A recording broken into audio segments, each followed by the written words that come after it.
आए बहन हमरे झिनकुआ का पप्पा आई न ना इतना जूनी होई गयाले। ठाकुर बाबा उधर से इधर आ गए न, लेकिन अबे मां झिनकुआ का पप्पा आइबे ना कहीं का करे। हमरे झिनकुआ का पप्पा बहुत है काम पड़ जाला। झुलनी के छैया बल में दोपहरिया मनाइला हो, अरे दोपहरिया मनाइला हो, दोपहरिया मनाइला हो। झुलनी के छैया बल में दोपहरिया मनाइला हो। का करी इतनी ठंडी लागत बात दाऊ बाबा कहा घाम कई दिए न तने की भर दोपहरवा के समय या ताकि देन का करी घमाउन कइले देहिए टन मनाई जाए। अझिनकुआ के पप्पो आजकल हमरे घर ना रहते न, अकेले अकेले निकना लगाला तन की उड़ात रहने मर मनसायन होत रहल है। जान जब से हमरे झिनकुआ पापा काम पाई गल बाटे तब से झगड़ा लड़ाई कम होले। अब नहीं तो रोज रोज बहनी झगड़ा लड़ाई करत करत एकदम से जियारा हमार बियाई गेल, एकदम जियारा हमार कचुगाई गेल झगड़ा करत करत। का हो हमार बड़की जिज्जी बैठ के घमाउन करत बाटो अकेले अकेले बड़को जाने ना लौकत बाटे कहां गई ने। आधाय मुस्की मुस्की काटती है हो हमार बड़की जिज्जी। इतनी बे तोहार भाव अंत ना मिलत बा कवने वर तू बाटू का करती धरती बाटू।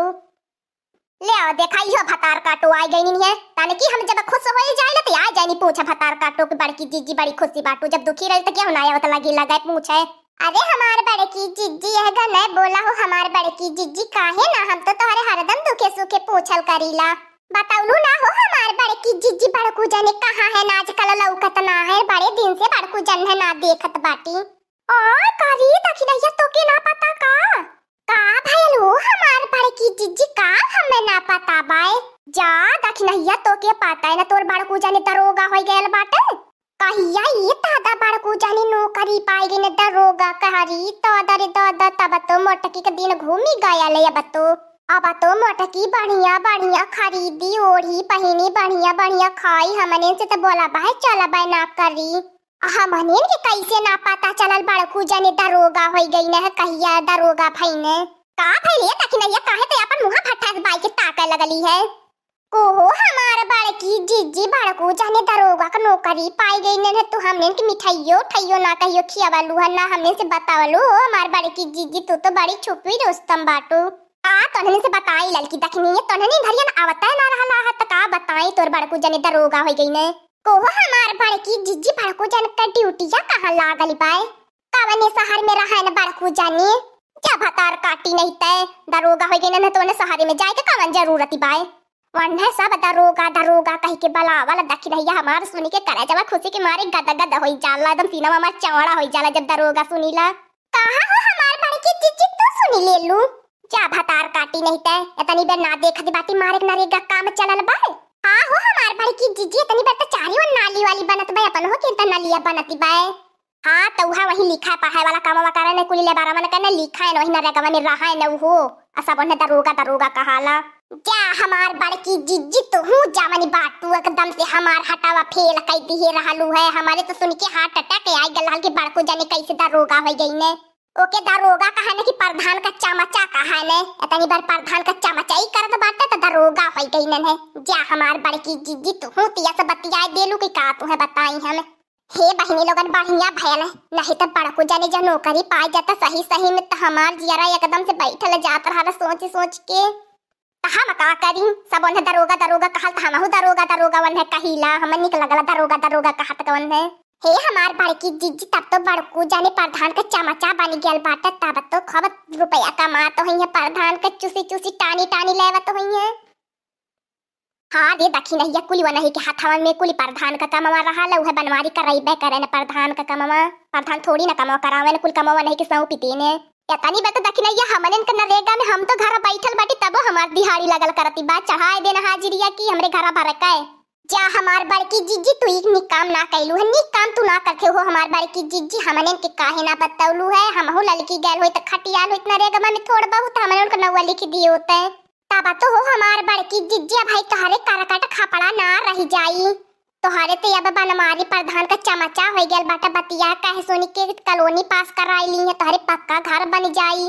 हां दे दखिनैया वही जुगाड़ी में तो बाटी कॉलोनिया पास करावे के अठी अपने नाई पास करा ली बाटी बनमारी के नाई पास करावे सोचती दुई कॉलोनी मिल जाई बढ़िया घर हमार तैयार हो जाई बनी के पक्का एकदम से।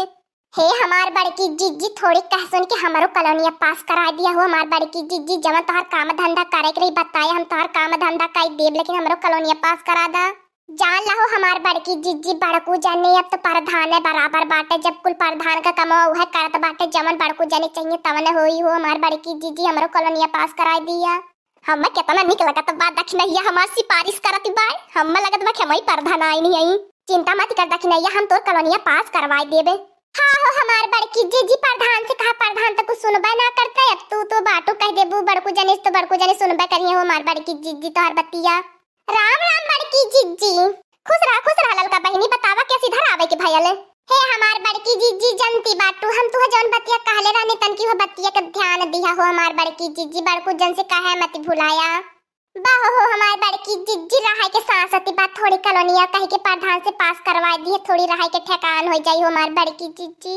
एकदम से हाय राजा हमार खरचवा एकदम फुली के गादा गादा होता बाए। लाइफ में कुछ पहली बार बनवारी निक काम करे बाटे प्रधान के चमचा बनी के। काहो हमार बड़की जीजी हमार बतिया ना सुनती हो का उधरियन का के बतियावती बाटू। कुछ नहीं ललकी हम तोर बतिया ना भुलायल बाटी हो त अगोरत बाटी बनवारी की बहिन ना आई ननु का मामा पर से जब का मामा पर से ये तब न तोहन के बतिया कहब वही चक्कर में देखा दखी नहीं जो आई के रुकली बा बेचारी। तू हमार बड़की जीजी बहुत निकी हो हमार बड़की जीजी तोहार एकदम से जियारा बहुत निक बा बहुत साक पाक बा तू त प्रधानाइन होवे चाहत रहलो हमार बड़की जीजी। हाँ हो हमार बड़की जीजी अब की चुनाव में तू खड़ा हो जाया हो हमार बड़की जीजी तैयारी बना ल पूरा हमने तू ही कोटवा देबो हमार बड़की जीजी। भतार काटो के लोगन के नजर में आज हम नहीं कहई गए नहीं तो मटकी भैंसिया जाती बाहर दम गरियाउती रहे भतार काटो ले ले कहीं के तो काम ना करवाई भी ऐसे ताकि नानी ले ले रोज या मैं हमारे दुकान पे सिफारिश कर रहे हम तो बहुत निक लगता बा जब ने सिफारिश करती बाटी नहीं हमारे।